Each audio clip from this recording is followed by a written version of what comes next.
On August 6, 2011, lying in wait in the Tangi Valley of Afghanistan, Taliban militants ambushed a CH-47 Chinook call sign Extortion 17.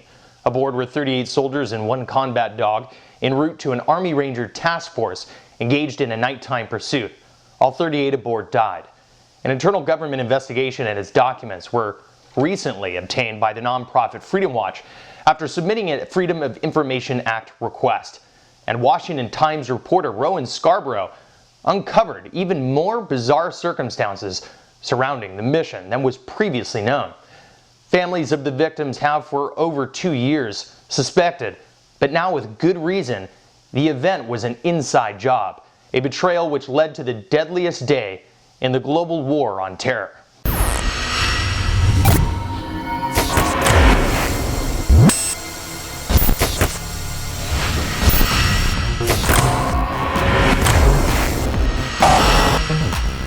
On that fateful night at around 11 p.m., because of new rules of engagement set down early in the Obama administration, Rangers could not engage the enemy. An immediate reaction force, or IRF, was called, therefore, by an Army commander and 46 Rangers after Taliban forces escaped an evening raid. An IRF is generally planned along with the main mission as a contingency. The reaction force in this case, however, was cobbled together after the fact, planned in under an hour, and without proper intelligence on the landing zone or what the IRF would be up against once it arrived on scene. Of the 38 passengers aboard Extortion 17, there were 17 SEALs and 5 operators from SEAL Team 6. They are the elite of the elite, or Tier 1 fighters. Scarborough notes, the Special Operations Command in Afghanistan rarely assembled a reaction force, much less the elite SEAL Team 6 for the chore of chasing fleeing Taliban fighters. So why were they on such a pedestrian mission? Looming questions remain for the families. Why were the SEALs, who generally operated alone, along with a motley crew of Army, Air Force, and Afghan soldiers? Why were they aboard a hulking cargo ship and piloted by non-special operations pilots? Why was a whale of an airship bereft of its typical Apache escorts, even though the Extortion 17 mission expected to be entering a firefight at night and deep in a heavily contested valley? Why weren't more agile special operations MH-47 and 60 Blackhawks used? The MH models are replete with high-speed, RPG warning systems, and Night Stalker pilots adept in surgical maneuvers and avoiding detection. From the time the IRF was initially requested by the Ranger commander, a C-130 gunship circled the area along with Apache helicopters and surveillance drones for over 3 hours, killing any opportunity for surprise and attracting enemy attention from every direction, and what a navigator aboard the C-130 later referred to as what may not have been the most tactically sound decision. So politics, again, may have held sway over tactics, as the new rules of engagement, also known as COIN, prohibited the stalking air power from neutralizing fleeing Taliban until confirming they were carrying weapons.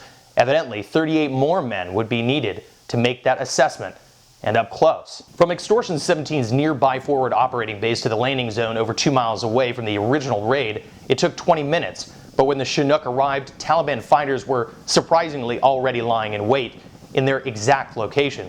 Scarborough, however, reports the spot was never used before by U.S. forces. After absorbing a hit to one of its rotor blades, Extortion 17 fell in a violent fireball, ejecting 22 soldiers and taking the rest down to the valley floor. Potentially more shocking than the loss of life was a few-fold. While MH Special Operations choppers were unavailable to the crew of Extortion 17, they were sent to the crash site for the combat rescue, ordnance disposal teams, and for Rangers who requested the reaction force hours earlier.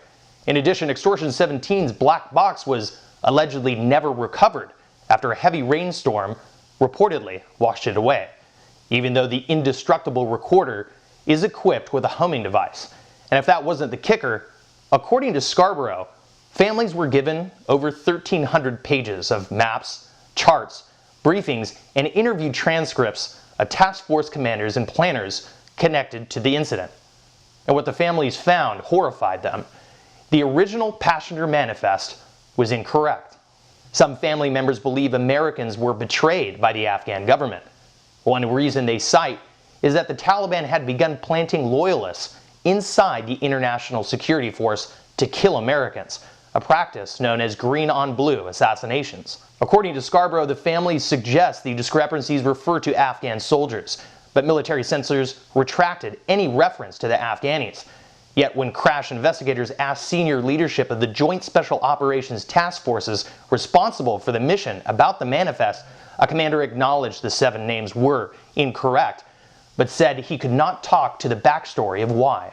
Needless to say, the mission looks compromised from the get-go, as Scarborough confirms. Senior Afghans had been made aware of the mission because of each operation must be approved by a Joint Operational Coordination Group, made up of Americans and Afghan National Security Forces.